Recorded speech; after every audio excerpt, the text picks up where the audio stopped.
Shalom, shalom, holy chevra. Thank you all for being here. Those of you in the room and those of you at a distance, we're so thrilled to be learning with you today, wherever you are in the world, to learn about Tza'ar Baalei Chaim, to learn about the Jewish relationship to suffering, in particular suffering with non-human animals, as it relates to Jewish law and as it relates to contemporary moral society. And we are here with really a master educator and activist, Rabbi Aryeh Bernstein, who is a fifth-generation Chicago South Sider and veteran Torah educator, especially in social justice spheres. Aryeh is the National Jewish Educator for Avodah, educational consultant for the Jewish Council on Urban Affairs, and a longtime educator for the Jewish Initiative for Animals, JIFA, one of our partners. Aryeh is a senior editor of JewSchool.com, a member of the Tzedek Lab, and a firm believer that all justice movements must include a commitment to ending the horror of factory farming. Aryeh is not only a wonderful educator to learn from because of his textual mastery, but also his creativity and playfulness with the text, and his absolute commitment that these sources and ideas have placed moral demands upon us, which are sometimes comfortable and sometimes not so comfortable. So Aryeh Bernstein, thank you for being here. Thank you so much, Rav Shmuley, and thank you, Emma. Thank you to Eddie and the whole Shamayim team. It's always a pleasure to be participating in a Shamayim event. I've had the great joy to be at a couple of the Shamayim conferences and to consider myself a member and a comrade and a fellow traveler. I also want to give another special shout out to JIFA, the Jewish Initiative for Animals, in whose context I really developed the teaching that we're going to walk through today. An important partner, really a powerful Jewish voice for ending factory farming. I'm joining you today from the southwest coast of Lake Michigan, the rightful territory of the Potawatomi, Ottawa, and Ojibwe peoples, south side of Chicago. And I want to acknowledge the stewardship of this land and all the stewards of all the lands on which we're joining, from people who had much healthier and more balanced relationships with human and non-human living beings. So let's jump into it. There is this concept in Jewish law.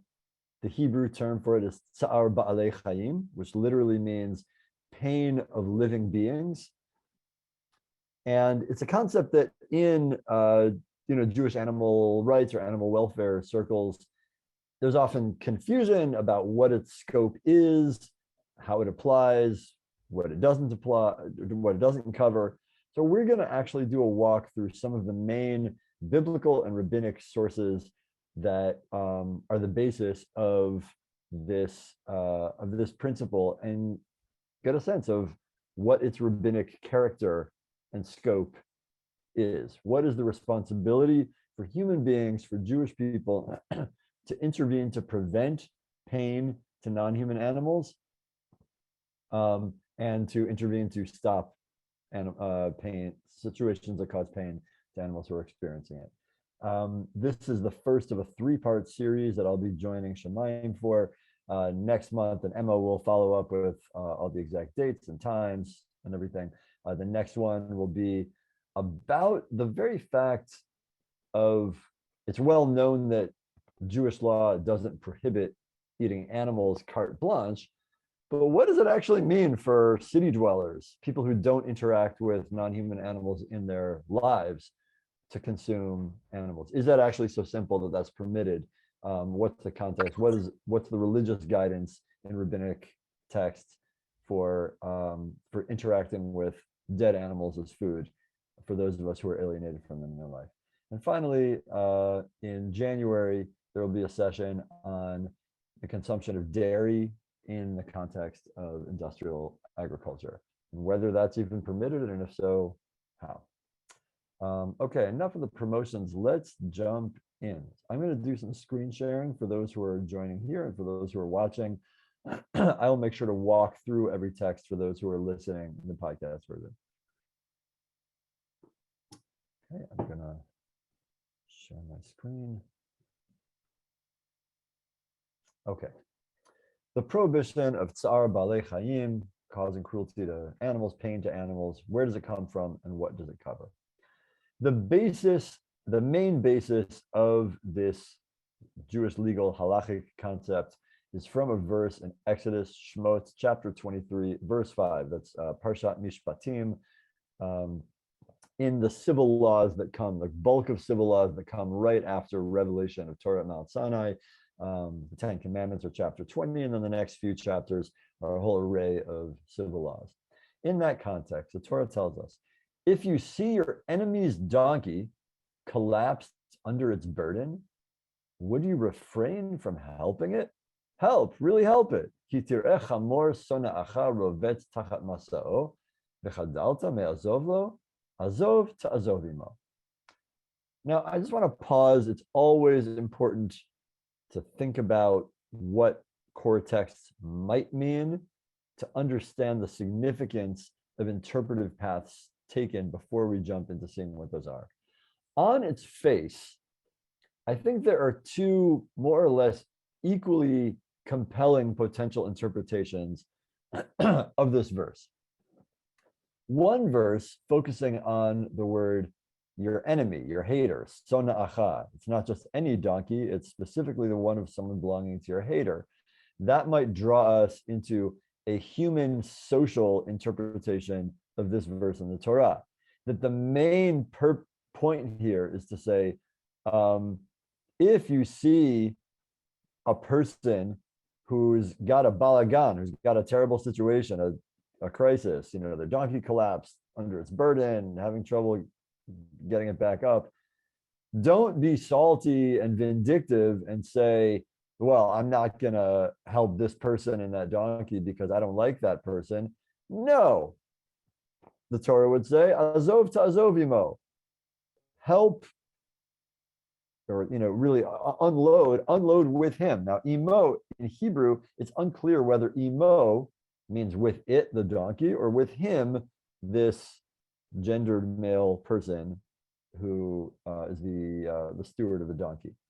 So one potential reading is that this isn't really about non-human animals, it's about human social relations, and you can't be a jerk and refuse to help a human being in need just because you have a quarrel with them. Another possible reading is that this is really focusing on the donkey. Azov ta'azov imo means really help it, help unload it, or even it might still mean help him, the person, but help him ease the burden of this donkey. The problem is that this donkey is suffering.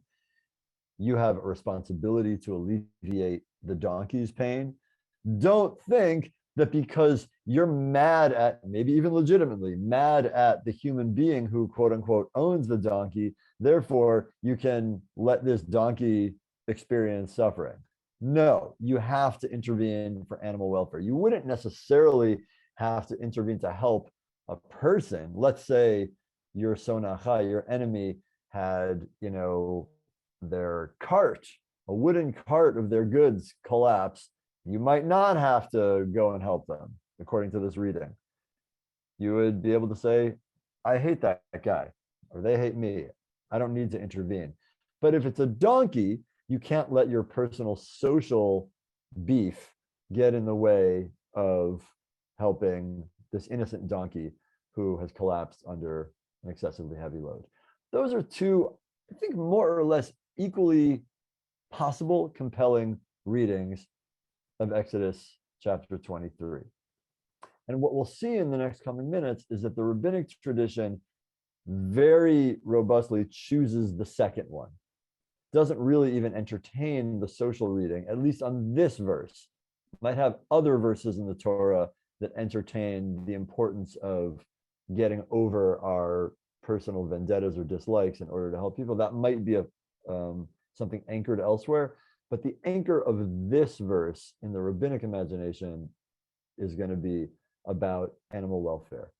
So, for example, the Mishnah, the core of rabbinic Judaism, 3rd century code, and much more than that. In the tractate Masechet Bava Metzia, chapter 2, Mishnah 10, referring to the case of the verse that we just saw. The first anonymous voice of the Mishnah teaches it's a commandment from the Torah to unload, but not to then reload. So in other words, what is the extent of the Torah, of the obligation the Torah puts on you? You really can't stand this person, but this donkey didn't do anything wrong. This donkey is an innocent, suffering, sentient being. You have to go help the donkey. How much do you have to help? It's really a question about all sorts of areas of life. I'm a busy person. It has nothing to do with my bad will. I got my kids with me. I'm on my way to something, or I'm at work. I'm on the clock. My boss is going to get me in trouble. How much do I need to actually go out of my way for somebody else? So the first view says the donkey collapsed under the weight of these goods. You have to intervene to help remove all the goods from the back of the donkey.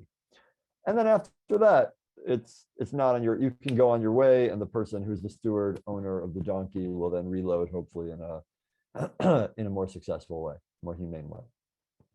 Rabbi Shimon goes further and says, no, you have to stick around until the load is reloaded on the donkey in a non-cumbersome, non-excessive way. I guess maybe Rabbi Shimon is worried, or wait a second, if this guy loaded the donkey inhumanely or excessively to start with, I don't know, do we trust that they're gonna do it so responsibly this time?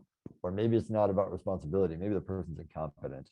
So whatever, we can't let this put this donkey at risk. You have to stick around longer to help reload the donkey in an appropriate way that is appropriate to what the donkey can sustain, which is different for different donkeys. So that's the basic law. And the Mishnah, as is characteristic for the Mishnah, doesn't tell us how to rule between two different viewpoints. The Talmud on that Mishnah picks up that case and says there's actually an expanded version of this teaching. The Mishnah kept it brief, but there's actually an expanded version of this teaching that the sages taught. The first view says that, it's a commandment to unload the donkey or any other animal even for free. So, you're like, I'd love to help. I know the Torah says, and I have compassion for this donkey, but I'm on the clock at work. Like, if I can only earn money doing my own work during sunlight hours, and it's going to cost me money to do this. So the sages say that regardless, it's a commandment, even if you're going to lose money for it, you're not getting paid compensation for your time. To unload the donkey, you've got to do that even for free.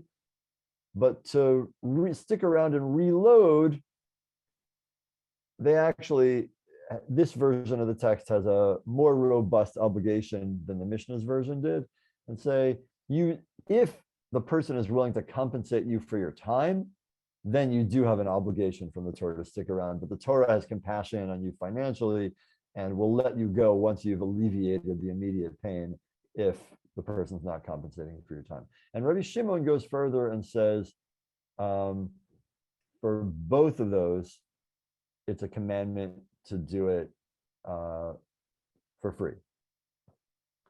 Rava, a much later Talmudic commentator, looks at this and says, wait a second, both of them require you to intervene in some case to unload, even without compensation, and maybe even to go further.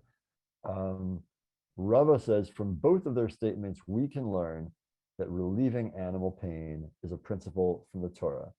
Tza'ar ba'alei Chaim de'oraita. This is a biblical principle. In other words, the authoritative way to read Exodus chapter 23 is that the Torah is concerned about animal pain.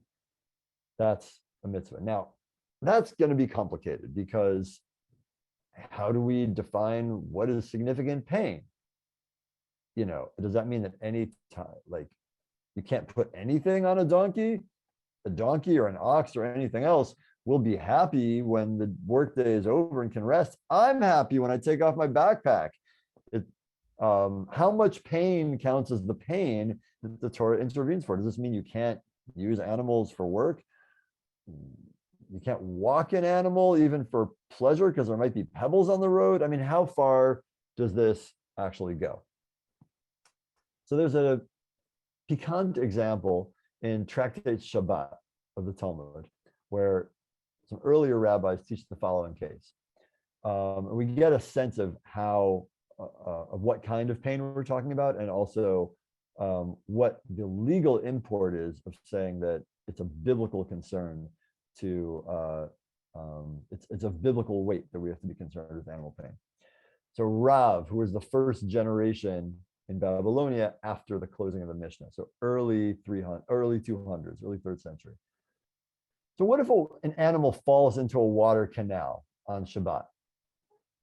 So on Shabbat, it's prohibited to move animals because the 10 Commandments and the law of Shabbat says you're not allowed to work, neither you, nor your children, nor your servants, nor your animals.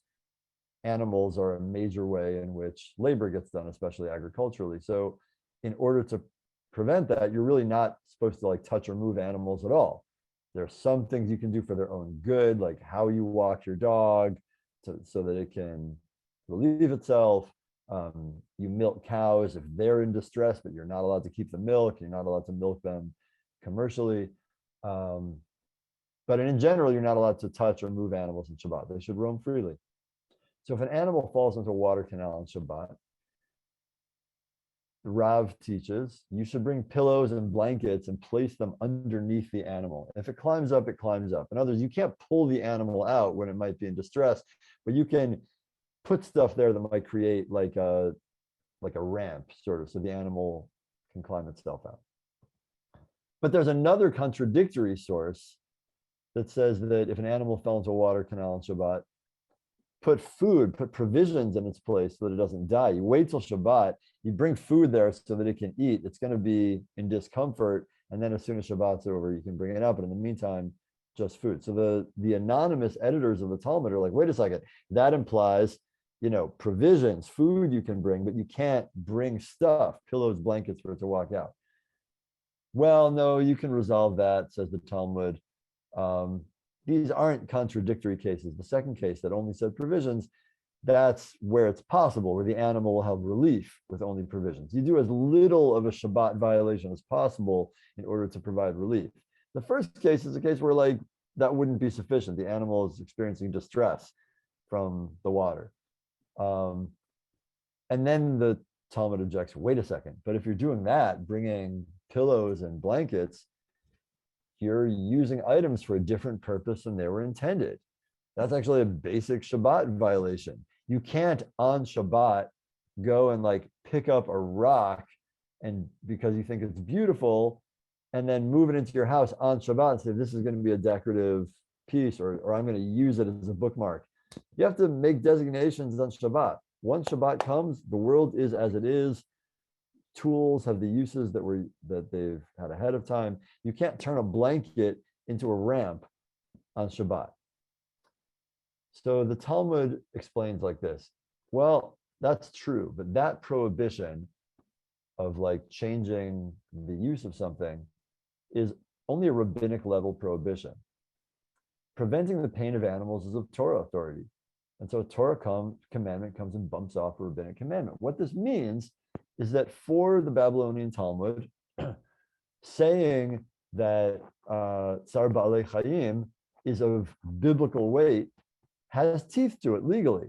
That means that in order to alleviate or erase suffering, pain of an animal, you can violate rabbinic commandments. If there's something that is a rabbinic prohibition for you to do, and you need to violate it in order to alleviate pain to the animals, you not only may, but you must violate that rabbinic level prohibition in order to alleviate pain to the animals. If it was a biblical level prohibition, then you have two equally weighted forces against each other, and you don't necessarily have that leeway. But that's pretty significant. A lot of things that are familiar Jewish prohibitions and halakha, Jewish law, are on the level of rabbinic law. And this is saying, if there's even if there's something prohibited, but if it's prohibited on rabbinic authority, you violate that in order to alleviate pain to a non-human animal.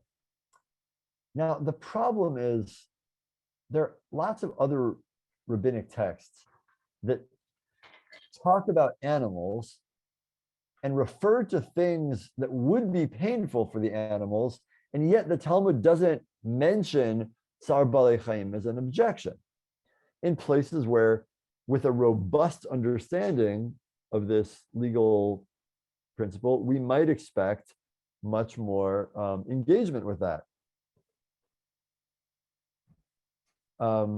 There's even a case where, if a king has died and it's going through all sorts of different grieving practices, self-flagellation, other things that people might engage with in when somebody who's a major leader for them has died, what's allowed and what's not allowed because it might be considered a foreign practice. And one of the things that the Talmud allows in this other passage is even like hamstringing certain animals, like certain animal gashing, not only self-flagellation, but animal injury. And the Gemara, the Talmud, doesn't object in that case. But wait a second, what about Tza'ar Balei Chaim? And several other cases like that too. In addition to the basic kind of common sense kind of thing that, I don't know, like there's all sorts of casual references to riding animals and having them do work. What's the line? So I'm distilling several hundred years of post-Talmudic medieval commentary and trying to make sense of all these different passages. But this passage of Rav Moshe Isserlis, known as the Ramah, who is the Ashkenazi glosses half of the epic 16th century legal code called the Shulchan Aruch, he distills these earlier works that had the kind of medieval rolling back of the scope of Tza'ar Balei Chaim. And the way the Ramah summarizes it is to say, for anything that is needed for health or other purposes, shar dvarim, there's no concern for animal pain.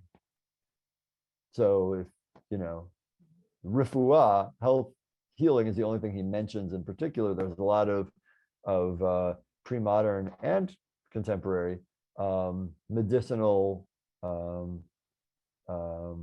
treatments that come not just from herbs, but also from non-human animals. If it's necessary for that purpose, no concern for animal pain. Therefore, he gives an example. It is permissible to pluck feathers from live geese. Someone might do like around the place of slaughter in order to see the area better and be less likely to make an error in the slaughter. Permissible to pluck feathers from live geese. That doesn't feel good for the goose. It's going to hurt.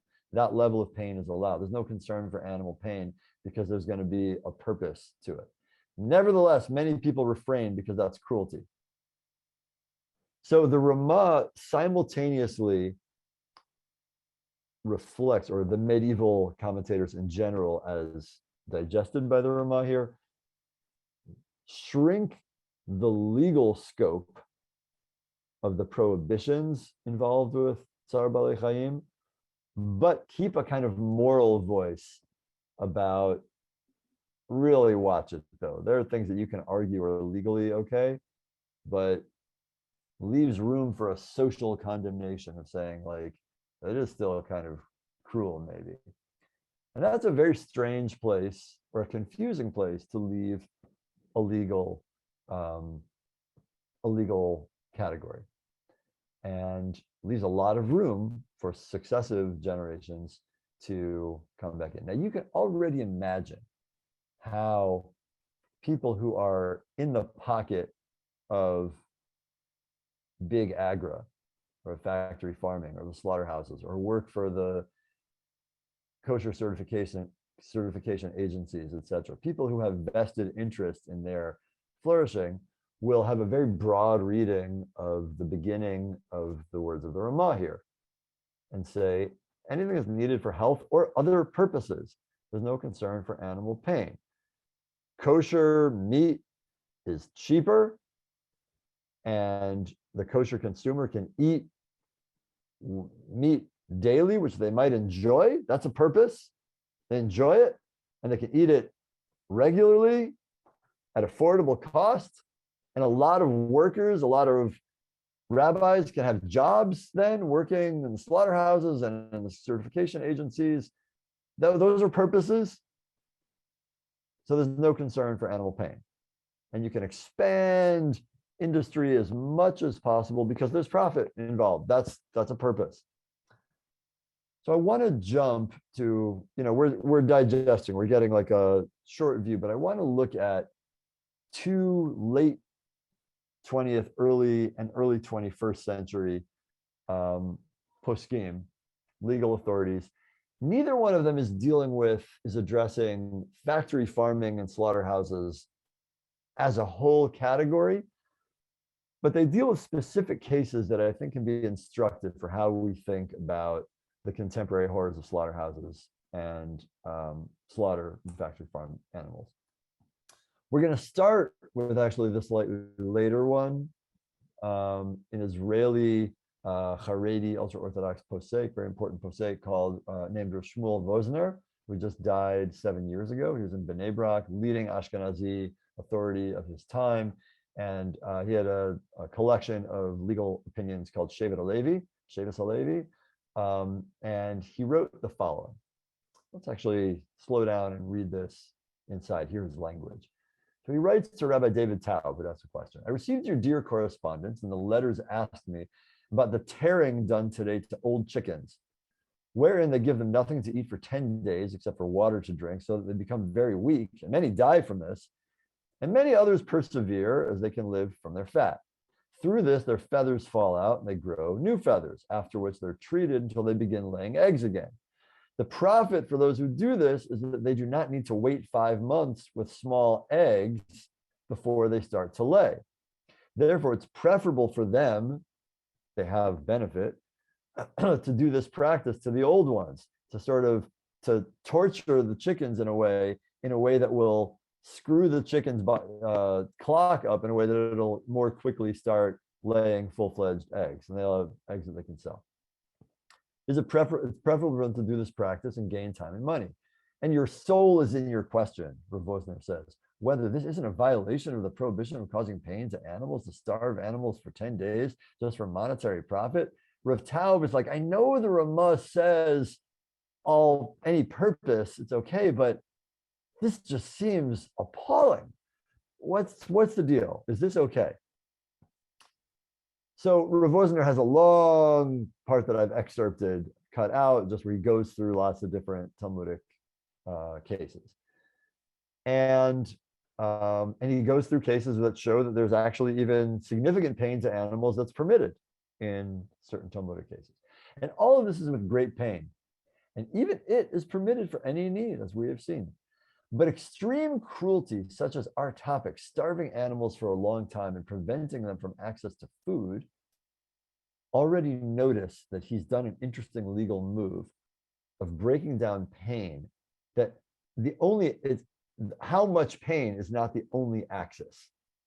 There's also a matter of what's the cruelty involved.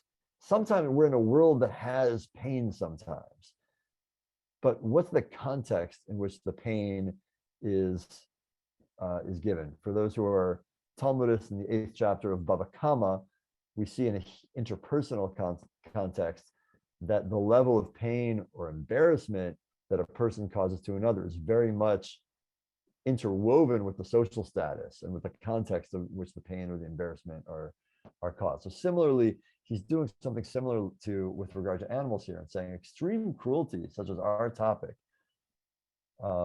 starving animals and preventing them from food. I found in the book of Tza'ar Poskim that he quotes from another book, Toldot Yaakov, there was much hollering that those butchers who starve the animals for a day or two, saying that the starvation made the meat more dense, are violating the prohibition of causing pain to animals. Toldot Yaakov said so. And that's exactly our case, says Rav Vosner. In our case, is even more extreme cruelty, starving them for 10 days. And even if we say that the full-fledged biblical authority prohibition against causing pain to animals can't be claimed here, though the Toldot Yaakov says that it is claimed here, so even if you don't go all the way to say it's a biblical prohibition, since at the end of the day, it is for monetary profit. Nevertheless, they're acting like arrogant Gentiles. And as the Rambam wrote in Hilchot Avadim in chapter 5, quote, the seed of Abraham, whom God showered with the goodness of Torah, are merciful to all, and cruelty and insolence are found only in idolaters. Read carefully what he saw. And all the more so, since from the language of another book, Sefer Hasidim, it seems that there is a full-fledged prohibition of causing pain to animals in this sort of case. Therefore, I agree with his honor, the questioner, they should refrain from doing this. Now, the Shevet HaLevi hedges a little bit. It's saying, like, I know some people aren't going to be convinced. So he starts and ends by saying that there are heavyweight legal opinions, the Toldot Yaakov and the Sefer Hasidim, that in his reading say that, yeah, this is a biblical prohibition to do that. Starving animals, torturing them in this way for the sake of some increased profit, that's a biblical prohibition. He's aware that it's not an airtight case and that there are other books with more narrow reading of Tza'ar Ba'alei Chaim. But even to cover them, he says, even for those who were going to balk and say it's a full-fledged biblical prohibition to cause pain to animals this way, you're a disgusting person who's acting like an idolater. We may not be able to, like, formally say that it's illegal, though I think that it is, but even according to the more lenient, more capitalist, more business-friendly views, in my opinion, you'd have to say that a person who does this torturing of animals is like the worst kind of idolater, arrogant Gentiles, etc. That's the Shevet HaLevi. Think about the way he described the particular case that was brought to him, and think about things that you've seen and learned about a whole range of things that happen in factory farms and slaughterhouses, as well as in animal testing laboratories, etc. Try to think about what would apply. Now we come to a little bit earlier, the United States. Rav Moshe Feinstein died in 1986 in New York City, Russian-born, was, according to, I think, most people at the time, was the leading diaspora authority, certainly the leading Ashkenazi authority of his time. And his response has been extremely influential. So he's asked about veal by his son-in-law, Mordechai Tendler. So in the novel matter of the calves, not only is each calf raised alone in its own very narrow place, such that they don't have the space even to walk a few steps, they're not fed any animal food that's appropriate for calves, and they never taste mother's milk, but they raise them in very fatty liquids from which animals don't benefit. It just fattens them up. It's not actually nourishing, which is the opposite of what the Talmud in Tractate Bechorot says. It's certainly better to feed a sick animal while unfed, blah, blah, blah, blah, blah. They're made sick from this, and they need various medicines. The food, the so-called food they're serving them, causes them to need medicine. It's the opposite of food and nourishment. And according to what the expert slaughterers say, only 15% of them are kosher. According to the lenient slaughterers, 44, 45% are kosher. But whatever, all of them would agree that the majority of them through this cruelty become treifot, which means that they receive mortal wounds or illnesses, abscesses, etc., from which they would not survive a year. An animal that has a mortal wound from which it wouldn't survive a year is called a treifa, is forbidden to eat. So you're doing the capitalists are torturing these calves, rendering the majority of them, even in the most lenient assessment, forbidden for consumption for Jews. So whatever, sell those to Gentiles, so that you have this very fatty meat that some Jews, a bunch of Gentiles will eat veal.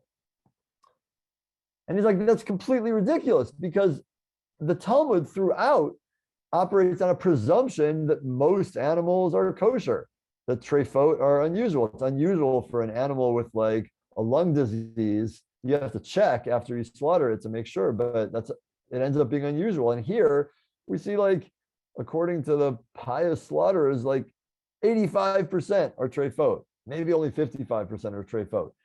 But that's wild. That means you're doing something way beyond what the Talmud imagined.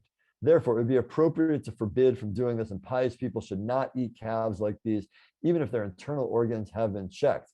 And for those who do this, there's certainly a prohibition of causing pain to animals, Tza'ar Ba'alei Chaim.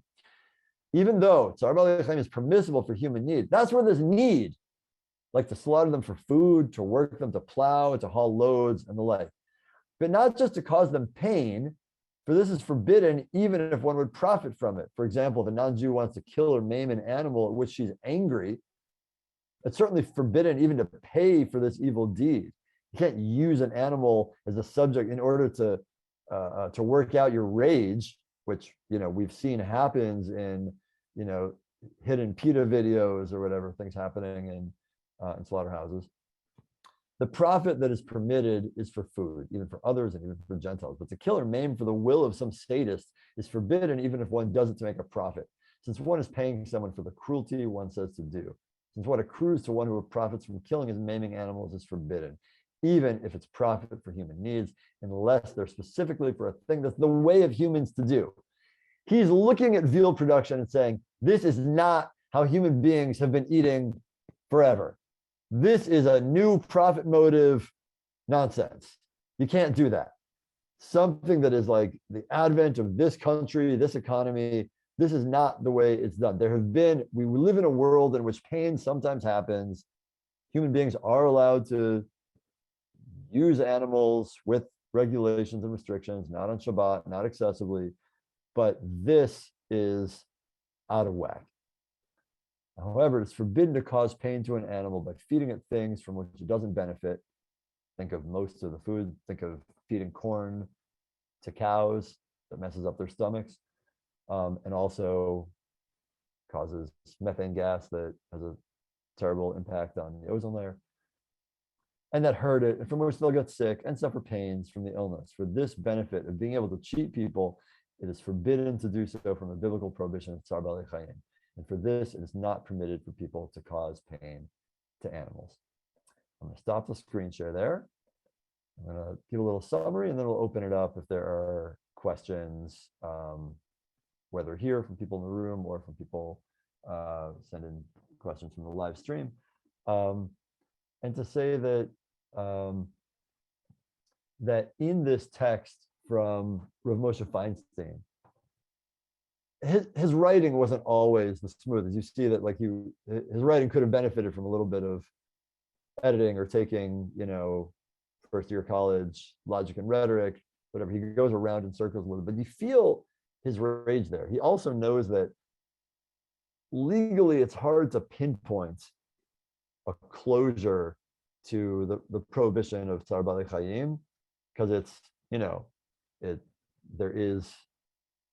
there is human gain here, but you feel like smoke coming out of his head, where he's like, that when the Rishonim, when the medieval commentators talked about human benefit, they weren't talking about wicked people who are squeezing profit out of anything. So those of us in Shamayim who are vegans, and those of us who are vegans more robustly, not just because there are no permitted animals to eat in the context of factory farming, but who are more robustly thinking that humans can't take animals for food. We have to acknowledge that that is a midat chasidut in rabbinic terms. It's a trait of piety that Jewish law doesn't require. Jewish law allows slaughtering animals for food. It allows working animals. It allows putting burdens on animals. When the Torah prohibits having two different sized animals or different species animals carry a load together, that's because that would be an undue excessive pain. But you are allowed to hitch a wagon to an ox in a way that's not excessively heavy or burdensome, and have it do your work for you, not on Shabbat and not in a way that causes undue pain. Those things are allowed. But Rav Moshe Feinstein is noticing that something is out of whack. Something in the creation of the veal industry has gone terribly wrong. To put it in the language of a 19th century posek, an authority named Rabbi Yehuda Assad, a Hungarian 19th century authority who wrote an important legal work called the Yehuda Ya'aleh, in a different context, not a food context. He says that Tza'ar Ba'alei Chaim is waived for livelihood, but not for profit. You can't say, well, I make more money and I like having more money, so I'm going to torture the animal because I can make more money for it. No, you can't do that. You are allowed to slaughter animals for food. That is nourishment that feeds people, or to sell it as your livelihood. People are allowed to earn a living and have food and housing security, but you're not allowed to torture animals. And you hear this in Rav Moshe Feinstein, the combination of these two factors of the excessive pain and torture, well beyond what we've seen in Talmudic texts, the cruelty of it, that it's not something that is an unfortunate after effect, but it's a well thought out, painful mechanism, and the non-necessity. He's calling BS on this being in the scope of the needs that the Ramah, that the medieval commentators included. This isn't a need. This is just gluttony. This is excessive profit. And you're not entitled to that. You're not entitled to torture and cause pain to God's beings for that purpose. So I will pause there and see if there are questions and reactions. We can open up into a conversation. I can also refer to some other passages. Love it. I would love to jump in with the first question here. And Emma, you can let us know if others are coming in from the live stream, either live stream. Studies on psychopaths show that, interesting enough, they actually are more sensitive to their own pain than the common person, which is surprising, but have not only are desensitized or don't have empathy towards others' pain, but actually the part of the brain that is activated when someone else suffers is joy. There's a pleasure to seeing another suffer. You would think somebody running a factory farm was like a psychopath, because how could you possibly run this operation? But not everyone is a psychopath who runs that. So how do you psychologically explain the phenomenon of a system of this level of cruelty, and how people have got to a psychological place that they're able to operate infrastructures like this? There's a lot, we are all complicit in systems of oppression, but that are hidden. But something like that where the suffering is so up in your face, how do you think that happens? Yeah, so from a non-expert perspective, I'm just thinking as a person who cares about this stuff, who's been in or adjacent to the movement for a long time. I'll share a few observations and anecdotes. One is that jobs that are involved in torturing animals, factory farm, slaughterhouse, etc., have some of the highest turnover of any throughout the workforce, and high suicide and depression rates. So I think the first response is that in terms of people who directly are put in the position of having to do this in order to get their meager paycheck and go home, when people are desperate to make a living, they'll do a lot of things to themselves and to others. And even despite that, there's a real impact.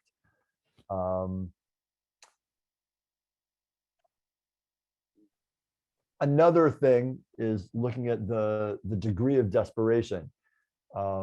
It's very hard to get precise data because things are so hidden, but the best estimations that have been made, slaughterhouses and factory farms have some of the highest incidences of hiring of undocumented immigrants. Mm-hmm. Also, Southern California farm workers, which is also backbreaking, also very painful work. But these slaughterhouse jobs and factory farm jobs, tremendous injury to human beings and require human beings to be torturing animals.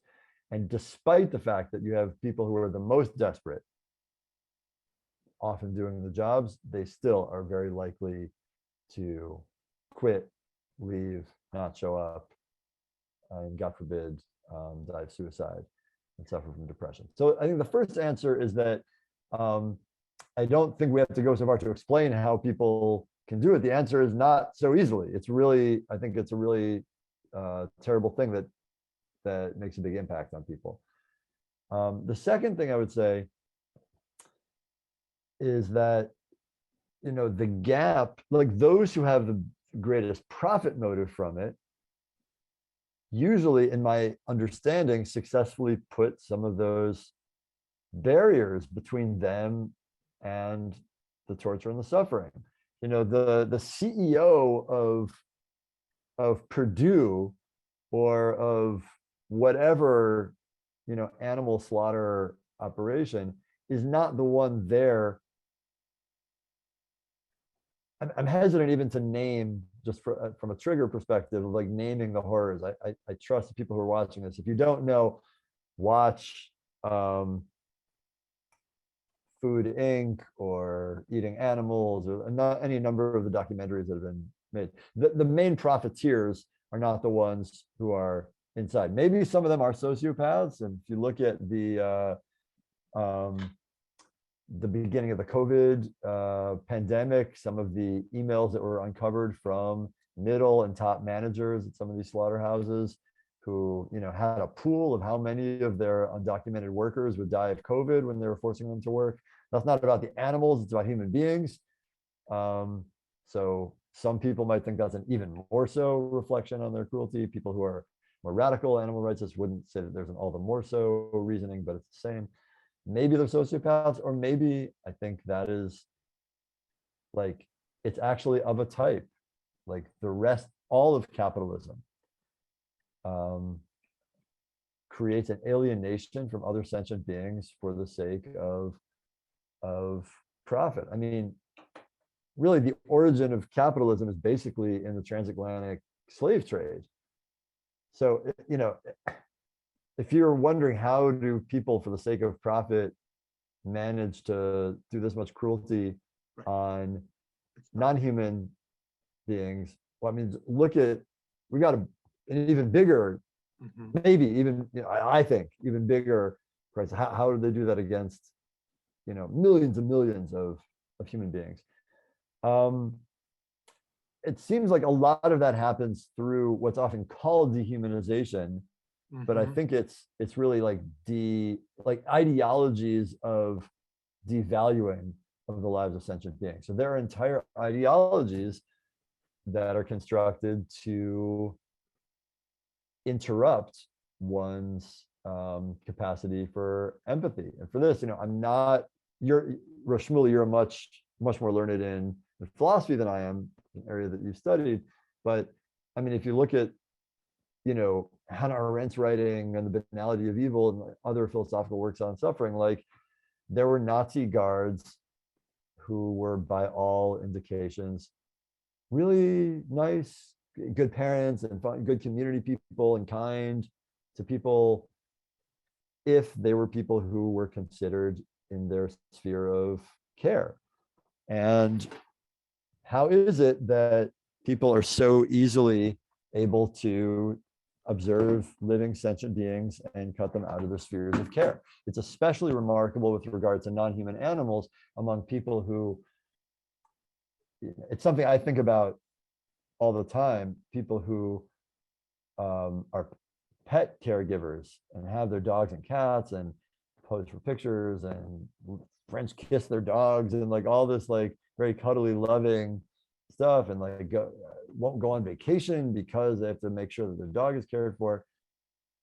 And they just very casually, they don't just like eat animals, but they like very casual or even flip about talking about the lives of the animals that they eat. So that all these are versions of the same question. I don't think that answers it, but I think at the heart of it is that people ultimately can't practice cruelty to sentient beings without some combination of barriers that allow them denial and or ideological barriers to cut off these people from their spheres of concern. Awesome, love it. I have more questions, but Emma, I want to pause to see if anyone else is anywhere asking. Not yet. Great. So Rabbi Aryeh, I wonder, how do we, would you situate, oh, Eliezer's got a question. Let me pause there for him. Or for them. Okay. Hi, Rabbi Aryeh. Thank you so much for the lesson. I've been thinking about this sort of not in the animal realm, but just in Baltashrit in general, about how to, for people who really take halacha seriously, how do you get over the limitations that evolved over time to some things which feel like, oh, it's a progressive value in the Torah, but then we have, oh, but for humans, for human benefit, it's okay, right? I heard you talking about this here, and I've seen it by Bal Tashrit also. And to me, it seems like there needs to be sort of a philosophical revolution, not a halachic revolution. But I wonder if you have sort of comment on how to do that. I know that, like, you gave a bunch of sources here, which really show high-level rabbis with extreme disgust towards this. That doesn't exist really by Bal Tashrit that I've seen. But I wonder if you have any like thoughts on how to spark that philosophical revolution as opposed to the halachic revolution, which seems like it might be slow in coming. Yeah. And I'm not sure which one is more far-fetched or which one is faster or slower in coming. I think that I have an interest because so many people who have profit motive in animal torture include people in the rabbinic class who have profit motive. Because, all right, let's just talk real talk for a couple of minutes. The kashrus agencies are profitable. That doesn't mean that they're entirely corrupt or not doing important work. And I'm a kosher keeper, and I value the certification and observation they provide. But the OU, which I don't think is better or worse than any of the other kashrus organizations, it's also a cash cow of the Orthodox Union, because most kosher consumers are not Jewish. And so it's actually bringing in money into Orthodox Jewish programming from outside sources. There's a profit interest. When people have a profit interest, it's very hard for them. There's a motivation to line up with certain authorities. So I have an interest in destabilizing